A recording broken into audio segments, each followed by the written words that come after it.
Hello friends, എല്ലാവർക്കും Mallus cooking ഹട്ടിൻ്റെ പുതിയൊരു വീഡിയോയിലേക്ക് സ്വാഗതം. ഇന്നത്തെ വീഡിയോ എന്ന് പറയുന്നത് നമുക്ക് ചായ തിളപ്പിച്ചെടുക്കുന്നതിനൊപ്പം തന്നെ തയ്യാറാക്കി എടുക്കാൻ പറ്റുന്ന നല്ല പഞ്ഞി പോലെയുള്ളൊരു സ്വീറ്റ് ബോണ്ടയാണ്. അപ്പോൾ ഇതെങ്ങനെയാണ് തയ്യാറാക്കി എടുക്കുന്നതെന്നൊന്ന് നോക്കാം. അപ്പോൾ നമ്മുടെ വീഡിയോയിലോട്ട് പോകുന്നതിന് മുമ്പായിട്ട് വീഡിയോ കാണുന്ന സമയത്ത് നിങ്ങൾക്ക് ഇഷ്ടപ്പെടുകയാണെന്നുണ്ടെങ്കിൽ ഒന്ന് ലൈക്ക് ചെയ്തേക്കണേ. അതുപോലെ തന്നെ ചാനലൊന്ന് സബ്സ്ക്രൈബ് ചെയ്ത് സപ്പോർട്ട് ചെയ്യാനും മറക്കല്ലേ. അപ്പോൾ നമ്മുടെ ഈ ഒരു പഞ്ഞി പോലെയുള്ള സ്വീറ്റ് ബോണ്ട എങ്ങനെയാണ് തയ്യാറാക്കി എടുക്കുന്നതെന്നൊന്ന് നോക്കാം. അപ്പോൾ അതിനായിട്ട് നമുക്കൊരു ബൗളിലേക്ക് 2 കപ്പ് അളവിൽ മൈദ ചേർത്ത് കൊടുക്കാം. ഇനി ഇതിലേക്ക് 1/4 കപ്പ് അളവിൽ പൊടിച്ച ശർക്കര കൂടി ഒന്ന് ചേർത്ത് കൊടുക്കാം. ഇനി ഇതിലേക്ക് 2 ഏലക്ക ഒന്ന് ചതച്ചെടുത്തിട്ടുണ്ട്, അതും കൂടി ഒന്ന് ചേർത്ത് കൊടുക്കാം. ഇതിൻ്റെ കൂടെ തന്നെ 1 കപ്പ് അളവിൽ ചെറിയ തേങ്ങ കൂടി ഒന്ന് ചേർത്ത് കൊടുക്കാം. തേങ്ങ ചേർത്ത് കൊടുക്കുമ്പോഴത്തേക്കും നമ്മുടെ ഈ ഒരു ബോണ്ടയ്ക്ക് ഒരു പ്രത്യേക ടേസ്റ്റ് ആയിരിക്കും. ഇനി ഇതിലേക്ക് ഒരു നുള്ളു ഉപ്പും ചേർത്ത് 1/4 ടീസ്പൂൺ അളവിൽ ബേക്കിംഗ് സോഡ കൂടെ ഒന്ന് ചേർത്ത് കൊടുക്കാം. അതിനുശേഷം നമുക്ക് കൈ വെച്ചിട്ട് നന്നായിട്ടൊന്ന് മിക്സ് ചെയ്തെടുക്കാം. ഈ ബേക്കിംഗ് സോഡയും ഉപ്പും ഒക്കെ മൈദയുടെ എല്ലാ ഭാഗത്തും ഒന്ന് ഒരുപോലെ എത്തത്തക്ക രീതിയിൽ നന്നായിട്ടൊന്ന് മിക്സ് ചെയ്തെടുക്കാം. നല്ലതുപോലെ ഒന്ന് മിക്സ് ചെയ്തെടുത്തതിന് ശേഷം വേണം നമുക്ക് വെള്ളം ചേർത്തൊന്ന് കുഴച്ചെടുക്കാനായിട്ട്.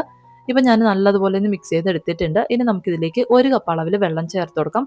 ഞാൻ എടുത്തിട്ടുള്ള ഈ 2 കപ്പ് മൈദയ്ക്ക് 1 കപ്പ് അളവ് വെള്ളം കറക്റ്റ് ആയിരിക്കും. ഇനി നമ്മൾ എടുക്കുന്ന മൈദയുടെ അളവിനും ശർക്കരയ്ക്കും ഒക്കെ വ്യത്യാസം വന്നേക്കാം. അതുകൊണ്ട് തന്നെ വെള്ളം കുറേശ്ശെ ചേർത്ത് കറക്റ്റായിട്ടുള്ള ഒരു പരുവത്തിലൊന്ന് കുഴച്ചെടുക്കുന്നതായിരിക്കും നല്ലത്.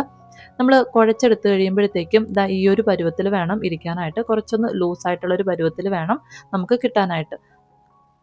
വെള്ളം ചേർത്ത് നമുക്ക് ഇതുപോലെ നന്നായിട്ട് ബീറ്റ് ചെയ്തൊന്ന് കുഴച്ചെടുക്കാം. കുഴച്ചെടുക്കുമ്പോഴത്തേക്കും ഈ ഒരു കൺസിസ്റ്റൻസിയിൽ വേണം നമുക്ക് മാവ് ഇരിക്കേണ്ടത്.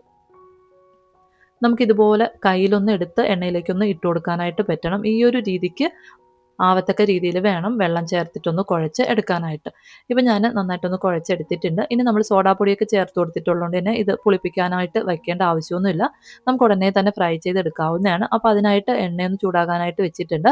എണ്ണ നല്ലതുപോലെ ചൂടായതിനു ശേഷം മീഡിയം ഫ്ലെയിമിലോട്ട് മാറ്റിയിട്ട് നമുക്ക് കുറേശ്ശെയായിട്ട് മാവ് എണ്ണയിലേക്കൊന്ന് ഇട്ട് കൊടുക്കും.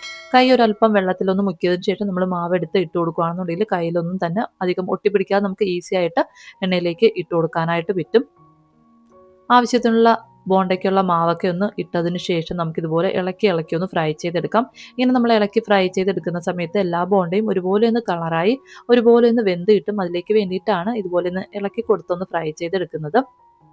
എല്ലാ ബോണ്ടയും നല്ലതുപോലെ ഒന്ന് വെന്ത് നല്ലൊരു ഗോൾഡൻ ബ്രൗൺ കളറായി വരുന്ന സമയത്ത് എണ്ണയുടെ പതയൊക്കെ ഒന്ന് കുറഞ്ഞു വരും. ആ ഒരു സമയമാകുമ്പോഴത്തേക്കും നമുക്ക് എണ്ണയിൽ നിന്ന് കോരി മാറ്റാവുന്നതാണ്. ഇപ്പം നമ്മുടെ ബോണ്ടയൊക്കെ ഒന്ന് വെന്ത് വന്നിട്ടുണ്ട്. ഇതിന് നമുക്ക് എണ്ണയിൽ നിന്നൊന്ന് കോരി മാറ്റാം. ഇതുപോലെ നമുക്ക് ബാക്കിയുള്ള മാവിലും ബോണ്ട തയ്യാറാക്കി എടുക്കാം. ഈ ബോണ്ടയുടെ സൈസ് നമ്മുടെ ഇഷ്ടത്തിനനുസരിച്ച് കൂട്ടുകയോ കുറയ്ക്കുകയോ ചെയ്യാവുന്നതാണ്. ഞാനിപ്പോൾ ചെറിയ സൈസിലാണ് തയ്യാറാക്കി എടുത്തിട്ടുള്ളത്. കുറച്ചുകൂടെ വലിയ സൈസിൽ വേണമെന്നുണ്ടെങ്കിൽ നമ്മൾ മാവ് കുറച്ചുകൂടെ കൂട്ടിയൊന്ന് ഒഴിച്ചു കൊടുത്താൽ മതിയാവും.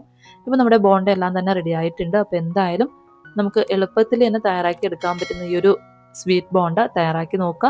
നിങ്ങൾക്ക് വീഡിയോ ഇഷ്ടപ്പെടുകയാണെന്നുണ്ടെങ്കിൽ ലൈക്ക് ചെയ്യാനും അതുപോലെ തന്നെ ചാനലൊന്ന് സബ്സ്ക്രൈബ് ചെയ്ത് സപ്പോർട്ട് ചെയ്യാനും മറക്കല്ലേ. അപ്പോൾ പുതിയൊരു വീഡിയോയിലൂടെ നമുക്ക് വീണ്ടും കാണാം. അതുവരെ താങ്ക് യു, ബൈ.